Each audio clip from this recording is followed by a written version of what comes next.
Teman-teman, Nabi Zakaria itu diuji oleh Allah. Maaf, belum punya keturunan. Dan semua nabi punya ujian. Jadi jangankan kita, nabi aja yang jelas surganya punya ujian. Ya, Anda pernah sakit, Nabi Ayub sakitnya lebih parah dari kita. Ya, Anda di keluarga belum ada keturunan, Nabi Zakaria pernah lebih daripada kita. Sampai rambutnya memutih, fisiknya sudah letih, dan menurut medis, maaf sekali, istrinya divonis tidak mungkin punya keturunan, monofus dan mandul, mustahil. Secara klinis, gak mungkin. Secara medis, tidak mungkin. Maka Allah tunjukkan satu isyarat yang sangat luar biasa. Jika Anda mendapati situasi makhluk mengatakan ini mustahil dan sudah angkat tangan, ini tanda pertama dari Allah. Langsung tinggalkan pendapat manusia, langsung memohon kepada Allah. Maka turunlah beritanya di Quran surah ketiga Ali Imran ayat 38 sampai 39. Paling kanan sebelah atas di mushaf. Sekarang perhatikan kalimatnya, saya mau sambungkan dengan Al-Fatihah tadi. Hunalika da'a Zakaria rabbah. Di mihrabnya Nabi Zakaria salat bermohon kepada Allah. Qala rabbi habli min ladunka dzurriyyatan thayyibah. Kemudian ia berdoa, Rabbi habli, ya Allah yang maha memberi tanpa batas. Ini adab pertama, kalau teman-teman mau berdoa, sebut nama Allah sesuai dengan hajat kebutuhan kita. Itu yang disebut dengan al-asma'ul husna. Di asma'ul husna itu bukan nama-nama indah yang sekedar dihafal, bukan. Tapi nama yang diberikan oleh Allah sesuai dengan kebutuhan hidup kita. Dalilnya Quran surah ke-17 ayat 110. Ya, paling kanan sebelah atas di mushaf, ke pertengahan. Ya, kata Allah, Qulid Allah. Jika Anda punya persoalan, sebut nama Allah. Allah Awir Rahman atau Ar-Rahman. Ayyamma tad'u, tapi kalau Anda ingin spesifik meminta, falahul asmaul husna. Pilih nama Allah, ia punya nama-nama yang indah sesuai kebutuhan kita. Jadi kalau teman-teman misalnya minta kelancaran rezeki, sebut ya Allah ya Razzaq. Anak mau ujian, ya Allah ya Al-Alim. Di proyek misalnya ada hambatan, ada gangguan, ya Allah ya Al-Jabbar ya Al-Malik.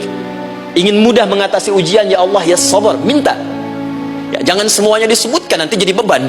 Ya Allahumma ya Rahman ya Al-Malik ya Al-Quddus ya Sabar, gitu kan. Yang tadinya nggak punya masalah jadi macam punya masalah, gitu kan. Pilih salah satu. Nah, jika Anda ingin memohon pada satu hal yang mustahil menurut manusia, maka minta dengan menyebut nama Allah yang memberi tanpa batas, mustahil di dalamnya.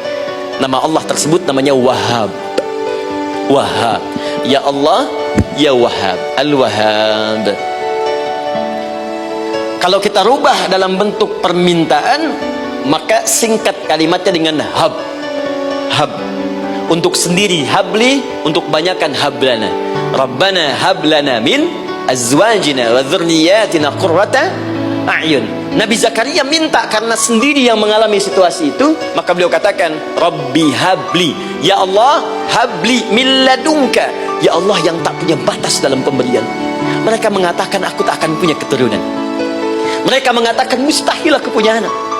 Dan aku yakin kau memberi batas tanpa memberikan pemberian tanpa batas. Aku mohon darimu saja, darimu saja, dzurriyyatan thayyibah, keturunan-keturunan terbaik. Innaka sami'ud du'a, engkau pasti mendengar doa saya. Kalau pada yang maha memohon saja, maha mendengar saja tidak mengabulkan, lantas kepada siapa lagi aku mesti minta? Tapi poinnya bukan itu. Poinnya adalah ini disampaikan oleh Nabi Zakaria dalam keadaan sedang sholat, mesti berdiri dalam sholatnya. Dalam bahasa Arab berdiri disebut dengan qaimun, qaim, berdiri. Sedang sholat disebut dengan yusolli.